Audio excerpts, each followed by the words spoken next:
мәселені айтсақ таусылмайды, жаңа айтып жатқандай. Енді айтпай кетті, ішімде кетті дейтін болсаңыздар, келесі жолы тағы жиналатын шығармыз. Мына Гүлшара апай да отыр, қазгидеу жалғыз дайындық факультетінің доценті. Ретінде 10 жылдан бері жұмыс істеп келе жатырмын.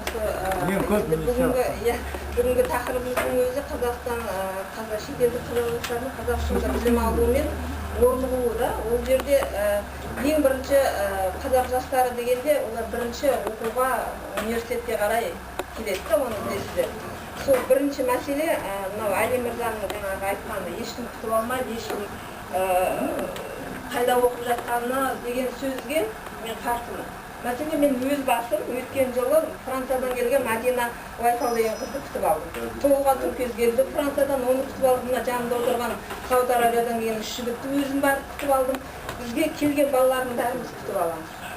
Оқытамыз, жағдай жасаймыз. Мына Бәшір ағаның да баласы былтыр бізде оқыды. Оны Атамекен Қазақстан дегенде фестивальде кездесіп, балаңыз бізге келсін оқысын деген ұсыныс айтты. Енді бұл жерде айтылатын бір ұсыныс мәселе да.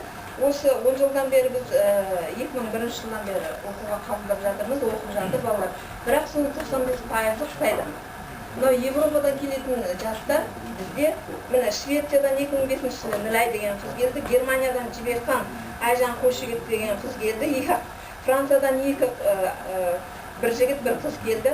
Толға келген кезде оның танысы осы Алматыға келіп, Толға қайда оқиды деген қандай деп көргісі келіп, біздің факультетке келіп, танысып, біліп, бізбен сөйлесіп, келесі жыл қызын жіберді. Насихат аз шетелде. Иә, насихат аз.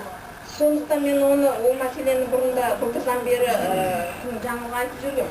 Осы оқуға деген жастар бірінші келген кезде олар тілді үйрену керек. Немесе осы жерге қалыптасу үшін оқу керек. Сондықтан осы қауымдастық кім кіші құрылтай, мына Европада болады. Неге біздің Әл-Фараби атындағы дайындық факультетінен бір адамды апармайды? Біз осындай оқытамыз, міне балалар бар, осындай деп айтсақ, егер біз сөйлейтін болсақ, біз көрсететін болсақ, таныстыратын болсақ, олар осындай бар екен. Мәселен, Түркиядан келген кейбір балалар айтады, апай біз ойладық, тек Қытайдан келген қазақтарға ғана арналған екен осы дайындық факультеті. Олар білмейді, ол жерде насихат аз. Мәселен, Бәшір аға айтады, мен балам жүр, мен білемін, Гүлшара апай білемін, сол жерге барып оқытамын дейді. Бір адам білсе ғана, насихат аз. Сондықтан көп келу үшін біздің дайындық факультетінен де қосу керек, бір адам. Ол ұсыныс. Ал енді екінші бір мәселе. Осы дайындық факультетіне келген балалардан құжат тапсырады. Сол құжат тапсырғаннан кейін биыл 18 қыркүйекте емтихан тапсырды. Сол 18 қыркүйекте емтихан тапсырғаннан кейін қазір біз